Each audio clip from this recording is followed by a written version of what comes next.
मेरी माँ 6 हाथों वाला एक बड़ा राक्षस है। 2 हाथों से मुझे और पापा को जगाती है, 2 हाथों से हमें खाना खिलाती है और 2 हाथों से हमें तैयार करती है। स्कूल छोड़ते समय वो और भी सक्रिय हो जाती है। एक हाथ से गाड़ी चलाती है और दूसरे हाथ से मेकअप करती है। शुक्र है कि उनके पास 6 हाथ हैं, तभी वो मुझे समय पर स्कूल पहुंचा पाती है और खुद भी समय पर ऑफिस। कोट उतार कर जैसे ही वो एक सांस लेती है, एक नए दिन का काम फिर से शुरू हो जाता है। 6 हाथ एक साथ युद्ध के मैदान में उतरे, जैसे कोई युद्ध हो रहा हो। व्यस्त और हाथ पांव फुलाते हुए आखिरकार काम का दिन खत्म होने से ठीक पहले आज के काम को पूरा कर लिया। फिर फोन पकड़ा और कोट खींचते हुए भागते हुए वह तीसरे युद्ध के मैदान में पहुंच गया। समय की कमी और काम का दबाव, वह सुपरमार्केट में कहीं से भी हवा की तरह भागता हुआ जल्दी से बड़ी बड़ी थैलियों के साथ घर लौट आया। दरवाजे पर खड़े होकर आखिरकार चैन की सांस ले सका।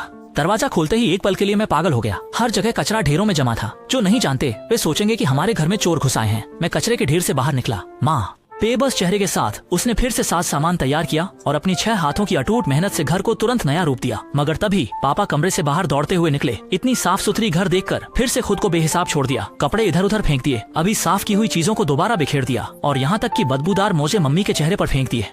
माँ हालांकि गुस्सा थी, लेकिन उन्होंने इसे सह लिया। लिपटी हुई कपड़ों को उठाते ही जाने लगी, पर तभी उन्होंने गलती से मेरे फेंके हुए खिलौने पर पैर रख दिया। माँ दर्द से पैर पकड़कर बैठ गईं। आंखों में आंसू भरे हुए थे। मैं जाकर अपना खिलौना उठा लाया। माँ बहुत गुस्सा थी, लेकिन काम फिर भी करना था। जब वह गंदे कपड़े धोने की मशीन में डाल रही थी, अचानक देखा कि हमने फिर से साफ किया हुआ टॉयलेट गंदा कर दिया है। उनका दिमाग अचानक ब्लैकआउट हो गया। उन्होंने गुस्से में बाथरूम का दरवाजा लात मारकर उड़ाया, जिससे मैं और पापा डरकर झांकने लगे। मगर हमने देखा एक लाल आंखों वाला 6 हाथों वाला राक्षस। वह सीधे बाहर आकर मेरी और पापा की तरफ हमला करने लगा, जिससे हम डरकर बचाव करते हुए भागने लगे और घर के अंदर हर जगह दौड़ने लगे, जिससे घर में एकदम गड़बड़ हो गई।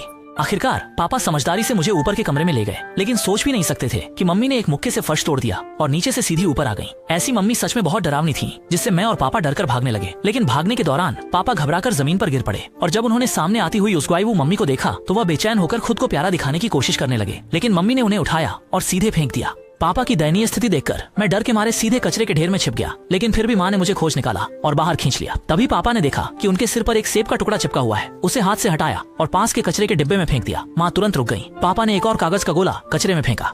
डालते ही मम्मी का गुस्सा काफी कम हो गया। पापा ने जैसे सचमुच समझ लिया और फिर मेरे साथ मिलकर कमरे की सफाई शुरू की। जल्दी ही कमरा फिर से साफ हो गया। मम्मी भी पहले जैसी हो गई और खाना बनाने के लिए कढ़ाई उठाई, लेकिन जैसे ही उन्होंने फ्रिज खोला उसमें से ढेर सारा कचरा बाहर गिर गया और फिर से मम्मी ने बदलाव कर लिया। हमें दोनों को घर से बाहर धकेल दिया। अगर आप अपनी माँ से प्यार करते हैं तो लाइक और सब्सक्राइब करें, कमेंट करें आई लव यू मॉम।